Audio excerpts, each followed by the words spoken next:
Happy Valentine's Day. We'll see if our panelists are still feeling the love with Texas basketball and more coming up next on College Crossfire. I guess we'll get into it, guys. Always enthusiastic, unbelievable, hard-nosed. Roll up the sleeves for this one. This Dallas team was very overrated from the start, like they always are every year. The talent there, Tevin Mack, Eric Davis, and Cohen Roach are maybe three of the most talented guys in the team. Oh, that's an ugly shirt. Yeah. All right. Always a pleasure having you on, guys. Time to freak out.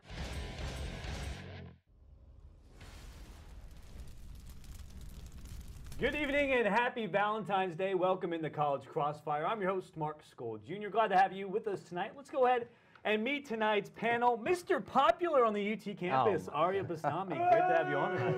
Thank you. I love the booze. Love the booze. It's a pleasure. Thank you for having me. Happy Valentine's Day, everybody. For those of you at home, you guys need to check out his rap video on the Texas recruiting class. Yes, Very thank you good so stuff. much. Very Thank good stuff. In the middle, first time ever on College Crossfire, Daniel Shih. The Rook. Freshman. The Rook. How's it feel to be on for your first time? It's nerve-wracking, but I think I'll be fine. You'll be Maybe. perfect. I think I'll stay alive. You'll be good. No, You'll be I good. won't You won't die. Okay. I can guarantee that, unless if Matt Adams pulls something out of it. I don't know. All right. Classic On the end, Matt. Jonathan Polasek, making his first appearance of the semester. Longtime veteran of College Crossfire. Great to have you on. Polasek. Thank you. I'm always glad to be here. It has been a long time. I'll say it once. I got to say it once a semester. How you doing, Mark? Jonathan, if I was doing any better, it wouldn't be fair to anybody else. All right, guys, let's go back. It's been a tough stretch for the Texas basketball team. The Longhorns have lost 3 straight, with their most recent loss coming to Baylor, 74-73 in double overtime. The loss was so bad the players skipped the media availability to have a players-only meeting. Does this put head coach Shaka Smart on the hot seat, Ariea? You know what? I think it does, rightfully so, that he should be on the hot seat right now. In the first 3 seasons that Shaka's been here, they've gone 46-46, 20-29 in the Big 12. I mean, that's just unacceptable for a guy of Shaka's talent level, of how great of a coach this guy is, and how great of a coach that he was prospected to be coming to Texas from VCU. So I think he should be on the hot seat right now, especially with how everything is going as of late. And the only time he's been in the tournaments was with Rick Barnes' players as well. Right. Daniel? Well, Shaka Smart is on the hot seat, and you're looking at a front court with Mo Bamba and Austin Kowski. Mo Bamba's ranked number 2 in recruits this past year. And you have a backcourt that is not great, but it gets things done. You have Coleman, you have Roach. I understand Andrew Jones is not available anymore. But, I mean, at the beginning of the season, we thought, hey, maybe we just need some three-point shooting. And I was like, well, I mean, if you let them shoot 1,000 three-point shots every day, you're going to get better. But that's not the case. We're not closing games. And if Texas do not close games in the future, we have OU coming up. Texas have West Virginia coming up. If we don't close out the games, then, you know, what? That's not a coaching. It's not about skills. It's not about talent. That's a coaching problem. And if Shaka Smart does not fix that, and I'm Del Conte, you know, I'm looking at my options. Yeah, and they also have Kansas on the road in Lawrence at the Fog coming up too. So it's a tough stretch for the Horns coming up. Jonathan? I'm going to say, get this man some water. His seat is hot. It's hot. Wow. Honestly, you said it. His best year was with Rick Barnes' players. He had Isaiah Taylor and Cam Ridley. Now he's got his own players. He's supposed to be implementing his Havoc style of defense. That's supposed to lead to lots of steals, lots of transition. Texas hasn't shown that these past 3 years. Texas has been atrocious offensively. They've been mediocre to good defensively. And I think Shaka was probably overrated coming out of VCU because he led them to the Final Four 1 year. I mean, they were okay, they were pretty good, but I don't think that Shaka was necessarily as great a coach as everyone made him out to be. And like Daniel said, you got a new GM, or not a new GM, a new AD here. This wasn't his guy. Del Conte might want to find his own guy. Get this man some ice. That was a hot take, all right? He was highly coveted coming here. I wouldn't say he was overrated. Great points all around, but I'm not feeling in love with any of these answers. No one's getting the point. He's not on the hot seat. Classic! He's got 4 years left on his contract. His most valuable player on the team, Andrew Jones. They're about to miss the tournament again. No, Mo Bamba is going to be the second lottery pick that's going to go. Best player. Andrew Jones is the most valuable because there's no other good guards on the team. I'm not disagreeing. He's not on the hot seat. No He's still love got on 4 years left. Valentine's. If this was a football, if Texas was a basketball school, then he'd be on the hot seat. Texas has never been a basketball school, so he's not on the hot seat. All right, guys, Texas baseball has its first game of the season this Friday against the University of Louisiana Lafayette. But last year, in David Pierce's first season as head coach, the Longhorns surprised the nation and as the team went to regionals before losing to Long Beach State. What are your expectations for this year's team, Daniel? Well, I think that second year for any coach will be better than the first year, especially for collegiate level, because you have all your recruits coming in. You get to know the players much better. The players are young. They need that familiarity with the coach. The players know the coach now. The coach knows the players. They know he knows how to treat them. And so I think even if nothing goes as good as last year, the team will get better. But if we want to compete in that next level, then Texas has to start hitting. We hit 252 last year, ranked last in the Big 12. That is not going to cut it. Pitching is good, fielding is good. I saw the alumni game last week, a couple of weeks ago. Texas got 9 hits for both teams, and Orange was facing the freshman pitchers. So Texas needs to start hitting. Hitting is the key, and they lost Casey Clemens, their best hitter from last year. True. Jonathan? Well, Texas was picked to finish third in the Big 12, and I think that is reasonable because you got Tech and you got TCU, 2 powerhouses in NCAA baseball. So I could see Texas getting to about 43 wins and making the regionals again. And depending on the matchup, I could see them making the super regionals. But their MO is always going to be pitching. It's always going to be defense. You got Nolan Kingham on Friday. You got Sugart, who's looking to become a weekend starter, and Blair Henley to round out the weekend on Sundays. That's a good starting staff right there. Texas is not going to have a lot of problems limiting opposing teams to 1 or 2 runs a game. I really don't see it, but the hitting is an issue. I think DJ Petrinsky, the JUCO transfer at catcher, I think he is the best bet to replace Casey Clemens' lost production. Hit a home run in the alumni game as well. Ariea? Yeah, I mean, following up after that, this guy just knows it all about baseball, so it's kind of tough to say anything different. But what I will say is that I do agree. I think that in terms of Texas making the Super Regional, it's going to be absolutely dependent on that matchup. They got decimated, absolutely decimated from the MLB draft, and a lot of their players are gone. So Nolan King is going to have to take on this new role, I believe, in terms of leading out not only the team but the bullpen as well. So it's gonna be interesting to see what's gonna happen this season for Texas. I got to go with Jonathan here. Mr. Texas baseball here on the panel. He knows his stuff. He always knows what he's talking about.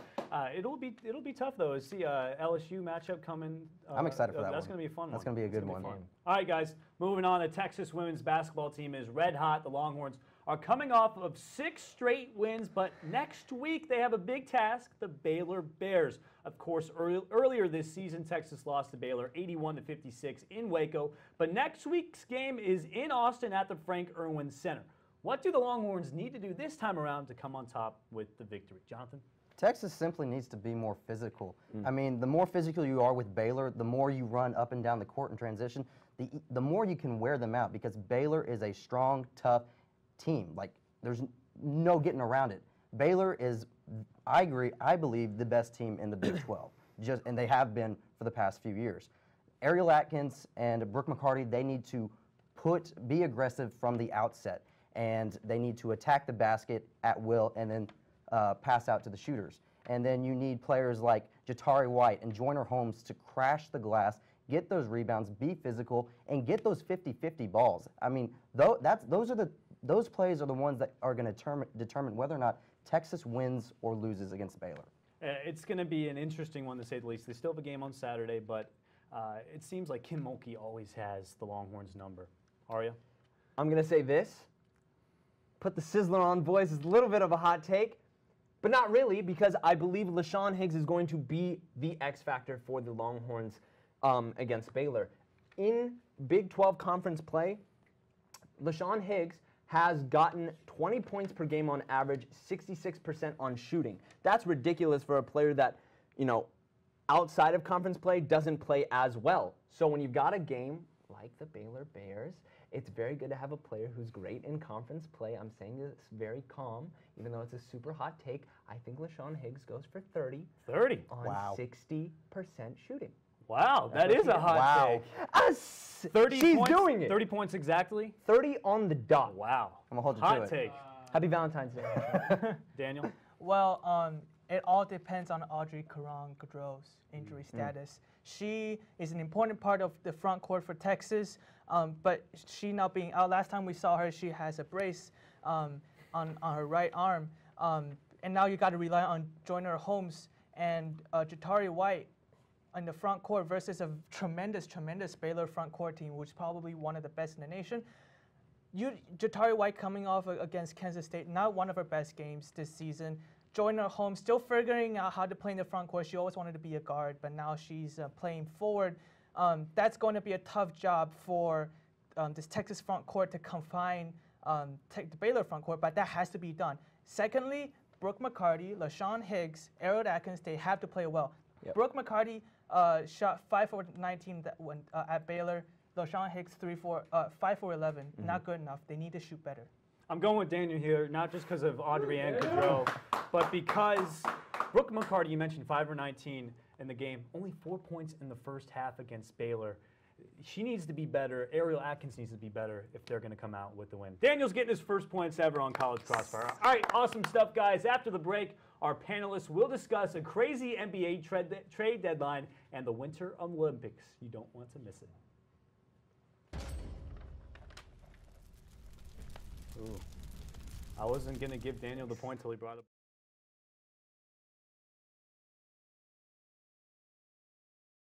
Welcome back in the College Crossfire, your home for live sports debate on the 40 acres. Let's take a look at the scoreboard. Ariea Bastami Goose egg. with 0. Goose egg. Daniel Shih with 1. Jonathan Polasek with 1 as well. All right, guys, the Winter Olympics are underway, and we've already seen a lot from so far, from the slopes to the half pipe to the ice. The excitement for the games in Pyeongchang, South Korea is at an all-time high. But for you, what has been the most intriguing moment of the game so far? Ariea? How old is she? Oh, 17. Chloe Kim, my goodness. This woman is 17. You want to know what I was doing at 17? Valentine's Day themed. I was eating donuts, people. Not from Round Rock. Not from Round Rock. I'm so sorry, guys. But no, I was getting fat. I was hoping that I was going to get a senior prom date. Chloe Kim is out here winning gold medals. So she has got to be the most captivating story for the Olympics this year. I mean, if it isn't her, then I don't know who else. And then she's tweeting about it afterwards, saying that she's hungry. She's not even tweeting about her doing amazing things. She's just tweeting about, I'm hungry. And then she's getting food. This woman is living her best life. Amazing. Daniel? Well, Taiwan is subtropical weather. It's not a great place for Winter Olympics, so I was never the Winter Olympics person. But I was chilling on my bed a few days ago, procrastinating like I always was. I had my bag of Doritos, and I checked ESPN, and I saw, hey, Chloe Kim won the gold medal at the age of 17. And I was like, what the hell am I doing with my life? What am I doing with my life? I have my bag of Doritos on my bed with essay due next week. It's okay. And I mean, I realized one of the key aspects for Olympics is to engage and like be more aggressive. She's inspiring people, and I think that's why it's the most intriguing story. Absolutely. Have you finished your essay yet? No, I'm starting tonight. All right, good. Don't let the Jonathan? So wait, y'all telling me y'all haven't won gold medals at 17? Because that's what we were doing. Is that what you do, Jonathan? Yeah. No. For me, the most intriguing storyline for me it's hockey, the men's hockey, because the NHL is not allowing their players to perform in the Olympics, and so what was originally going to be Canada, the United States, and the Olympic athletes from Russia battling it out for gold, this tournament is now wide open. The United States lost to Slovenia, and the Olympic athletes from Russia lost to Slovakia. I mean, I have never seen these two countries underperform so much in the Olympics. Granted, it's only been one match, but at the same time, you expect the United States and Russia and Canada to be at the top every Olympics. Yeah, it's not as fun. And the Winter Olympics back in 2014, watching TJ Oshie with all those shootout goals, it was amazing. I loved watching that, and it's just not the same without those high star caliber players. Jonathan, you're getting the point. I think if the Winter Olympics had the NHL players, it'd be so much better. All right, guys. For those who tuned in the College Crossfire last week, we talked about how the Cleveland Cavaliers were so bad they had to blow everything up at the trade deadlines. They must watch College Crossfire because that's exactly what they did. The Cavs dealt 6 players and in return received Rodney Hood, George Hill, Jordan Clarkson, and Larry Nance Jr. Do these moves make the Cavaliers the favorites in the East, and can they beat Golden State? Well, Daniel? I think they're not the lock to win the Eastern Conference, but they're not beating Golden State Warriors. We all know that. Let's do some math right here. Golden State Warriors have 4 elite basketball players. How many does Cavs have? Oh, you have LeBron, and maybe Kevin Love. He's injured right now. God knows what will happen when he comes back. They beat the Celtics earlier this week. Well, the Celtics have Kyrie Irving and maybe Tatum, but Tatum's hitting a rookie wall right now, so we never know. They beat OKC today. Well, they have Westbrook and Paul George and the old Carmelo Anthony who plays iso ball. So, I mean, they're not beating Golden State, but are they better? Yeah, they are better because they're playing the other 50% of the game. That's Daniel's somewhat impressed, I guess, with the Cavs trade. I don't know. I got that answer. Mixed emotions. I'm not impressed, but I am. Jonathan? The Cavs are definitely the favorites in the East now. They are now elite offensively, whereas with Isaiah and Derrick Rose, they were old and slow and breaking down every other game. Now with George Hill, who is a good defender, unlike Isaiah, who couldn't defend a breeze, they can actually play somewhat quality, not good, but at least better than their standards defense to actually get out of the East this year, because before the trades, it wasn't a given. Now, can they beat Golden State? No. No. Can they beat Houston? Probably not, but it'd be a good series. Wow. I don't think they'd beat Houston either. Ariea? Got one thing to say and one thing only. 0 dark 23. This man, LeBron James, can turn it on at any time, and let me explain to you why. Let me explain why before I get a boo on literally every answer. I have done nothing wrong, people of America. I've done nothing. I'm just getting booed here. No, LeBron James, a lot of people forget, before this team got absolutely demolished and rebuilt, they had won a double-digit wins. They had a double-digit win streak when LeBron wanted to play. And then LeBron realized Isaiah just likes talking mess on the sideline or likes talking mess in post-game. And Dwayne Wade's like, yo, LeBron, we got to do something about this. And LeBron's like, you out. And this entire situation is just building and cultivating LeBron's mind, and he just did not want to play the same brand of basketball LeBron James can play. 0 dark 23 LeBron. If he wants to turn it on, he can, and I'm getting booed for absolutely nothing. So can they beat Golden State? I do believe they can beat Golden State. Okay, no. Let me explain to you why. They have experience. They don't play defense. They've only played like 2 games together. Go ahead. Okay, but I believe that they can play Golden State. Golden State is coaching themselves now. Okay, I get it. They're at That's a how higher good they plane. are. They're at a higher plane. I was about to say, but I believe in one thing. I'm gonna say it one more time. 0 dark 23.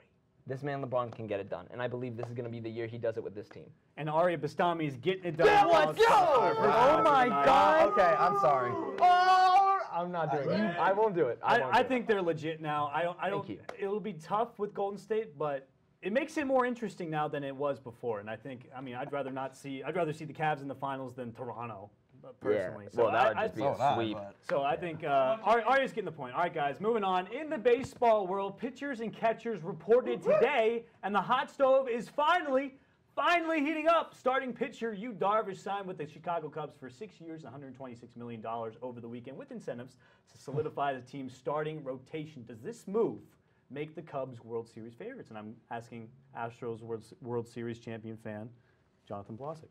No. No. That's it. I'm That's the sorry. answer. That's the answer. That's the answer. That's it. I got 3 teams for you that are ahead of the Cubs: the Houston Astros, the Dodgers, and unfortunately the Yankees. Unbiased. That should be favored right now. I mean, the Cubs, they lost Arietta and they replaced him with Yu Darvish. That's kind of, at this point, a lateral move. I really don't see it moving the needle a whole lot. And I just don't think that Darvish, he has ace stuff, but he doesn't perform on a consistent basis. He doesn't show it often enough. And he showed it in the World Series when he got rocked in an inning and 1 2/3 innings, both outings. So Darvish gave up 9 runs in the series against the Astros. Guess who also gave up 9 runs in a series this postseason? Clayton Kershaw. Corey Kluber, Corey Kluber. AL Cy Young winner. Darvish is going to be good. Darvish he's not. He's That's not a great needle stat mover. for you. He's Ariea, not take a it needle away. And on Take it that away. note, I think Yu Darvish is going to be fantastic. And Just getting the let me, yeah, I might be getting the point on this one, guys. No, I think Yu Darvish is going to be fantastic. Though I will say this, and this is just one thing only. In the division they are in, I mean, the Nationals have Harper and Scherzer. That's great. Everybody else in that division, Polasek could just beat them with one arm and just swing home runs every time. It's ridiculous. That division is so bad that the Cubs, I just feel like they're not going to have experience going into the postseason, and they might get tested. But I think they're going to be good in the long run, Okay. in a postseason run especially. Nationals have never won a postseason series before. Very though. true. Very Daniel? Is Yu Darvish good? Yes. Is he Asian as I am? Yes. That's why I support him. But you are like what Jonathan said. You're replacing Yu Darvish. You're replacing Jake Arrieta with Yu Darvish, and Yu Darvish doesn't have the durability that the Cubs need. The bullpen not as deep as I wanted to, as I like it. Carl Edward Jr. pitched most of the innings in the playoffs, and so that means Joe Madden isn't really trusting the bullpen. And now look at your starting rotation. You have Yu Darvish, not durable. You have John Lester, which someone can argue is past his prime, but I'm gonna say that he is at the back end of his prime. So is the Cubs gonna really beat the Dodgers? I don't think so, but they're definitely gonna beat the Nationals. Darvish wasn't even the ace on the Rangers. Cubs are going to make it to the World Series because they took Yu Darvish away from the Dodgers, so that's minus for the Dodgers, plus for the Cubs, plus Arrieta. He couldn't even make it to the 6th inning this season, and his fastball has been declining. Aria's getting the point. I don't think the Cubs will win the World Series, though. The Cubs are not getting to the World I'm going to Series. say They're that. not getting to the World All Series. right, I'm guys, going to say it right great now. debate, guys. That's it for now. We've got a Valentine's Day special rapid fire up next, and you don't want to miss it.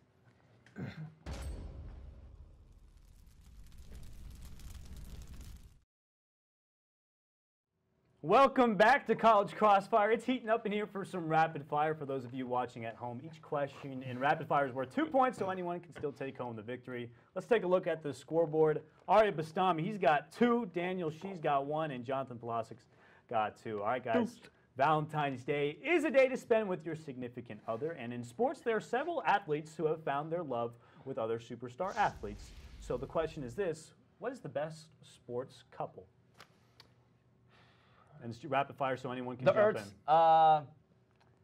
Julie and Zach Ertz. Julie and Zach Ertz. I'm going to say Julie and Zach Ertz only because it was really, really cute when Julie had asked Zach questions at the Super Bowl press meeting. Okay, That was Julie and Zach Ertz. Julie and Zach Ertz. Well, I'm gonna go international. Anna Ivanovic, French tennis player. No, not French. She won the French Open. Yeah. And the Bastanian Schwansker. I forgot her. I don't know how to pronounce his name. German professional soccer player, played for Germany in 2014. Oh, Schweinsteiger? Yeah, that yeah, person. yeah. Schwansteiger. All right, Schwansteiger, Daniel. I mean, I can't remember her name, but it's J.J. Watt and his girlfriend. She plays on the Houston Dash, and J.J. said that the only time he would date is if he felt like he was at a point where it would not interfere with his football career. And at this point, it breaks my heart, but he's just not the same player anymore, and he has the time for it. And I just think that they're adorable together. I see her at the games all the time because I watch it on TV, and it's just so cute to see him cheering her on. And she tore her ACL, so they're both rehabbing together. How cute. Jonathan Polasek, you're getting the points there. All right, guys. Oh, God damn. Moving on, Valentine's Day isn't over yet. We still have just over 2.5 hours, so there's still plenty of time to find a date in the spirit of Valentine's Day. Which Texas athlete would you like to go on a date with? Lexi son. Okay, here we go. Can we put the camera on me, please? Just answer the question. Put the camera on me. Okay, I'll put it. Oh, I answered the question. I said Lexi son. I answered the question. There's Herman. There's Herman. Okay, I'm not gonna date Herman, everybody. Lexi, listen. Roses are red, and violets are blue. Oh my God. If I were to spike a ball, I'd spike it with you. Oh, how cute. How cute. Ariea Bastami, Smack. Lexi's son. Smack. I'm gonna go with. Oh, he's not really an athlete, but Tom Herman. Tom Herman. I want to see if I can break down that intimidating face. I want to see if I can do that. That would be like my goal. If I do that, I'm gonna win a gold medal somewhere. Okay. Okay. Tom Herman for Daniel. I'm gonna go with Michaela Flores. She's on the soccer Oh. team. I'm honestly, Michaela, I love you. I really do. Wow.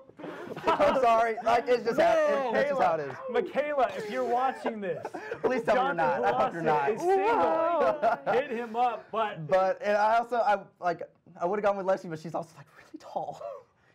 I'm really tall, and I'm a big fan of Lexi's son. So Lexi's son getting the points. Oh man. It's okay. I also said I loved Alex Morgan, so.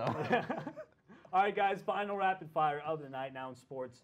We've had our favorite teams break our hearts a countless number of times, but we've also seen some great moments that make sports more than just a game. So for the win, what is the most heartwarming moment you've seen in sports? I'm not going to be a homer here and say the Cubs for you. I'm not going to do that. I'm not going to get the point. I'm going to say something for myself, and this is why I want to say it. Kobe Bryant, they said he was old. They said he was a hag. They said he couldn't do it, and sure, maybe he took 50 shots that night, but gosh darn it, he dropped 60, baby. Kobe Bean Bryant, I don't cry, okay? I don't. I'm about to cry right now. I don't cry, all right? I've seen the Titanic. I've seen sad films. I do not cry. When Kobe dropped 60 and put his fist in the air and then in the post said Mamba out, one tear. Just one. One Mamba tear for Kobe I'm going Bean. to go with Boston Red Sox winning 2013 World Series. After that year, that's a good Boston one. Marathon. Oh, Boston I'll Marathon give you that. bombing. That's a good one. Do it for give you that. Boston. No. I'm a Yankee fan, but that That's has huge. to be That's be huge. it. Well, I don't know if I can top that. Even though I was going to say the Cubs because it was 108 years and you had the incident before that, and it's just they forgave him. The Cubs forgave him after they won the World Series, and for me that was just amazing because he single-handedly ruined their chance at a World Series a couple of years earlier. But to see them win it 2 years ago now, and for all to be forgiven, like I just love it. I said this one was for the win. It's going to make it worth 4 points. Daniel Shih getting the win. The Most rookie. heartwarming moment in sports. That was Congrats. an amazing heartwarming moment. Congrats. So Daniel, we do not have time for FaceTime, unfortunately. So thank you guys for watching College Crossfire tonight. Happy Valentine's Day to you, and a special thanks to you for spending your Valentine's Day with us. Till next time, I'm Mark Skol Jr. Good night. Daniel!